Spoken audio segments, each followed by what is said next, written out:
बिस्मिल्लाहिर्रहमानिर्रहीम। अस्सलाम वालेकुम नाज़रीन, मैं हूं डॉक्टर अली और आप देख रहे हैं मेरा फेसबुक और यूट्यूब चैनल। नाज़रीन, पाकिस्तान और ईरान के दरमियान बढ़ती हुई कशीदगी ख़तरनाक शक्ल इख्तियार करती जा रही है। जहाँ नाज़रीन, इसराइल की सिपाही पासदारान इनकलाब के कर्नल पाकिस्तानी सरहद के करीब उड़ा दिए गए हैं। ये किन की जानिब से उड़ाए गए हैं, इसकी तमाम तफसीलात आपके साथ शेयर करेंगे। जबकि दूसरी जानिब पाकिस्तान और ईरान के वज़राए ख़ारजा का आपस में राबता हुआ है, इसकी तफसीलात आपके साथ शेयर करेंगे। दूसरी जानिब नाज़रीन, यमनी हौसियों ने अमरीकी फ़ौजी अड्डे जो कि आसपास के अरब ममालिक में थे उन पर हमले शुरू कर दिए हैं। और नाज़रीन, ईरान की जानिब से भी इसराइल के 2 बहरी जहाज़ों पर हमला कर दिया गया है। इस तमाम सूरत हाल पर जो है वो अपना एनालिसिस भी हम आपको देंगे कि आने वाले दिनों में क्या होने वाला है। वीडियो की तफसील में जाने से पहले अगर आपने हमारे चैनल को सब्सक्राइब नहीं किया हुआ तो काइंडली इसको सब्सक्राइब कर लीजिए और बेल आइकन को ज़रूर दबा दीजिएगा ताकि हमारी आने वाली वीडियो सबसे पहले आप तक पहुंच सके। नाज़रीन, हम आपके शुक्रगुजार हैं जो आप हमारे वीलॉग्स को देखने के लिए वक्त निकालते हैं और कमेंट सेक्शन में अपनी मोहब्बतों का इजहार भी करते हैं। नाज़रीन, इस वक्त पाकिस्तान और इसराइल के दरमियान हालात कशीदा से कशीदा तर होते जा रहे हैं। ईरान की जानिब से पाकिस्तानी इलाकों में 2 मिसाइल हमले किए गए, ड्रोन्स के ज़रिए अटैक किया गया, जिसमें उनकी जानिब से दावा किया गया कि पाकिस्तान के अंदर मौजूद ईरान की दहशतगर्द तंजीम जो जैश-उल अदल है उसका हाथ है और जैश-उल अदल जो है वो ईरान से फ़रार होकर पाकिस्तानी इलाकों में पनाह लिए हुए है। नाज़रीन, अब आपको ये बताते चलें कि उसके बाद से हालात मज़ीद कशीदा होते जा रहे हैं। सूरत हाल यहाँ तक पहुँच गई कि पाकिस्तान ने ईरान के साथ कतई ताल्लुक़ कर लिया है, यानी अपने सफ़ीरों की सतह पर मामलात जो है वो वापस बुला लिए हैं और पाकिस्तान ने सख्त तरीन जवाब देने का भी ऐलान किया है। लेकिन नाज़रीन, यहाँ पे आपको ये बताते चलें कि इसी दौरान बड़ी खबर आ रही है। ये बड़ी खबर है नाज़रीन, ईरान की सिपाही पासदारान इनकलाब के जो उनके कर्नल हैं, काफ़ी सीनियर उनके लीडर थे, वो आज ईरान और पाकिस्तान की सरहद के करीब उड़ा दिए गए हैं। और नाज़रीन, इसके बाद जो है वो मामलात मज़ीद कशीदा हो गए क्योंकि पाकिस्तान की जानिब से जवाबी हमला करने की धमकी दी गई थी और उसके बाद जो उनका कर्नल है वो मारा गया। लेकिन नाज़रीन, कुछ ही देर के बाद जैश-उल अदल ने जो ईरान के ये कर्नल है इनको मारने की ज़िम्मेदारी कबूल कर ली है। बताया ये जा रहा है ईरानी मीडिया की जानिब से कि ये कर्नल जो है, कर्नल हुसैन, ये एक ख़ास किस्म की ड्यूटी या फिर अपने कुछ ख़ास अहकामात की पैरवी करवाने के बाद वापस आ रहे थे या जीप में उनको गोली मारी गई और वहीं पर वो दम तोड़ गए। नाज़रीन, इस वक्त अब सारी नज़रें जो है वो पाकिस्तान पर हैं। पाकिस्तान क्या इसका रद्द-ए-अमल देता है, आप अंदाज़ा लगाइए कि जो ममालिक इस को बढ़ावा देना चाहते हैं वो अब खामखा कोई पाकिस्तान के साथ आके खड़ा हो गया, कोई ईरान के साथ जाके खड़ा हो गया। अब आप अंदाज़ा लगाइए कि इसने इंडिया ने क्या बयान दिया। इंडिया ने कहा है कि अगर दहशतगर्द जो है वो भागेंगे और साथ वाले ममालिक में जाके पनाह लेंगे तो फिर उनको जो है वो हमला करने का हक़ है दूसरे मुल्क को, और ईरान ने ठीक किया है। नाज़रीन, ईरान की फेवर उन्होंने कर दी है, लेकिन ईरान ने नाज़रीन पाकिस्तान के वज़ीर ख़ारजा से रब्ता भी किया है। ईरानी वज़ीर ख़ारजा ने पाकिस्तानी वज़ीर ख़ारजा को फ़ोन करके कहा है कि आप हमारे ब्रदर हैं, हम आपकी गलतफ़हमी दूर कर देते हैं कि हमने कोई भी पाकिस्तानी नहीं मारा, ना पाकिस्तान के किसी बंदे को हमने कत्ल किया है। हमारा मकसद जो ईरानी दहशतगर्द है उन पर हमला करना था। इसके साथ ही उन्होंने ये भी कहा कि मामलात को अफ़हाम व तफ़हीम से हल करें, हमारे आपके साथ कोई दुश्मनी नहीं है सॉरी, ना आपके साथ हमारे ताल्लुकात ख़राब हैं, ना ही हम मामलात को ख़राब करना चाहते हैं।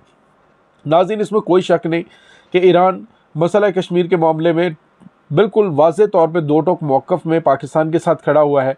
और ईरान पर जब आलमी पाबंदियाँ, ये अमेरिका की जानिब से पाबंदियाँ लगाई गई हैं तो पाकिस्तान ईरान के ख़िलाफ़ पाबंदियों पर बात करता है।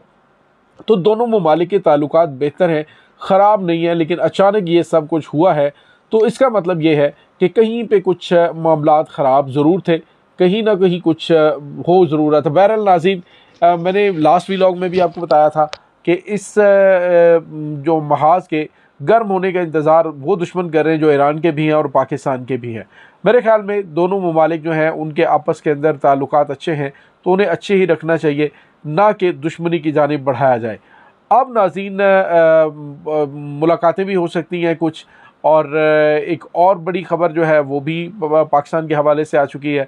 پاکستان نے جو ہے وہ کچھ اور بھی احکامات دیے ہیں پاکستانی شہریوں کو، وہ بھی ہم آپ کو بتائیں گے۔ لیکن ناظرین اس وقت ایران کی سمجھ نہیں آ رہی آخر ایران کرنا کیا چاہ رہا ہے۔ ناظرین اب خبر یہ سامنے آئی ہے کہ مالدیو اور انڈین اوشن کے قریب، تقریباً انڈین اور مالدیو کے اوشن سے 200 کلومیٹر کے فاصلے پر ایران نے امریکی جو ملکیت میں تھے 2 بحری جہازوں کو نشانہ بنا کے تباہ کر دیا ہے۔ یہاں ناظرین کی آپ کو بہت بڑی ہم خبر دینے جا رہے ہیں کہ ایران جو ہے ایک طرف تو اس نے عراق پہ اٹیک کیا، سیریا پہ اٹیک کیا، پاکستان پہ اٹیک کیا، اس کے ساتھ وہ اس کے ساتھ اسرائیل کے ساتھ جو ہے وہ انہیں آنکھیں نکال رہا ہے۔ ہونا تو یہ چاہیے تھا کہ وہ اسلامی ممالک میں اپنے خلاف جو ہے وہ محاذ کھڑے نہ کرتا، لیکن ایران کی اسٹریٹجی کے حوالے سے نہیں سمجھ آتا کہ وہ آخر کرنا کیا چاہ رہے ہیں۔ اب ناظرین انہوں نے انڈیا جو ہے وہ انڈین اوشن کے اوپر مالدیو کے قریب تقریباً 2 جہازوں کو تباہ کیا جن کا تعلق اسرائیل سے تھا۔ تو اب جو ہے وہ مزید کشیدگی بڑھ گئی ہے ان ممالک کے ساتھ کہ جی ہماری کوسٹ کے اوپر آپ نے جہازوں کو تباہ کیا ہے۔ اب ناظرین ایک اور ہے ہمارے پاس خبر، اور وہ ہے خبر یمنی حوثیوں کی جانب سے۔ جی ناظرین آپ کو ہم نے بتایا تھا کہ ریڈ سی کے اندر امریکہ کی موجودگی اور پھر امریکہ کی جانب سے بار بار یمن کو دھمکیاں دینا اسرائیل کو مہنگا پڑنا شروع ہو گیا، اس کے ساتھ امریکہ کے لیے بھی خطرے کی گھنٹیاں بج گئی ہیں۔ جی ناظرین اب جہازوں کے اوپر تو حملے کر ہی رہے ہیں انصار اللہ یمن، لیکن دوسری جانب انہوں نے خطے کے اندر امریکہ کے فوجی اڈوں پر حملے شروع کر دیے۔ ناظرین آج 2 حملے رپورٹ ہوئے ہیں، اور یہ نہیں بتایا گیا کہ یہ 2 حملے کون سے اڈوں پہ کیے گئے ہیں، لیکن یہ بتایا گیا ہے کہ 2 حملے آج ڈرون اٹیک تھے یہ، اور دونوں نشانے پہ جا کے لگے ہیں۔ تو انہوں نے امریکی فوجی اڈے جو ہیں ان میں ہلچل مچا دی۔ ناظرین قطر کا جو فوجی اڈا وہ سب سے بڑا ہے، یوں کہہ لیجیے کہ مشرق وسطیٰ میں امریکہ کا فوجی ہیڈ کوارٹر ہے۔ اگر ایران یا پھر ایران کی پراکسیز میں سے انصار اللہ یمن ہے یا پھر حزب اللہ ہیں وہ اسے تباہ کرنے میں کامیاب ہو جاتے ہیں تو یہ امریکہ کے لیے ایک بہت بڑا دھچکا ہوگا۔ اب حملے شروع ہو چکے ہیں، لیکن یہ حملے کس نوعیت کے ہیں، کتنی بڑی تعداد میں میزائل یا پھر ڈرون داغے جا رہے ہیں، اس کا ابھی جو ہے وہ میڈیا کے اوپر کوئی زیادہ ڈیٹیل نہیں بتائی گئی ہے۔ تو ناظرین یہ اس وقت تازہ ترین اپڈیٹ ہے۔ دوسری جانب پاکستان کے اندر ملا جلا رد عمل ہے، کچھ کی جانب سے لوگوں کی جانب سے کہا جا رہا ہے کہ سخت ترین رد عمل دیا جائے، جس طرح سے ابھینندن کا جہاز گرایا تھا اسی طرح سے ان کا جہاز بھی گرایا جائے۔ میڈیا کے اوپر جو ہے وہ ٹرولنگ کی جا رہی ہے ایران کی، اور اس کے بعد ناظرین دوسری جانب کیا کیا جا رہا ہے کہ پاکستان کے جو معاملات ہیں، جو اس وقت چل رہی تھی صورتحال الیکشن کے حوالے سے، الیکشن کی تیاریوں کے حوالے سے، وہ خبروں کی زینت بنی ہوئی ہے۔ تو یہ جو مین معاملات ہیں، جو مین خبریں ہیں، اس پہ بہت زیادہ فوکس نہیں کیا جا رہا۔ تو ان خبروں سے سننے کے لیے آپ ہمارے چینل کے ساتھ جڑے رہیے۔ اس تمام صورتحال کے بارے میں آپ کا کیا کہنا ہے، کمنٹ سیکشن میں اپنے خیالات کا اظہار ضرور کیجیے گا۔ انشاءاللہ ملتے ہیں ایک نئی ویڈیو میں، تب تک کے لیے اپنا بہت سارا خیال رکھیے گا۔ اللہ حافظ۔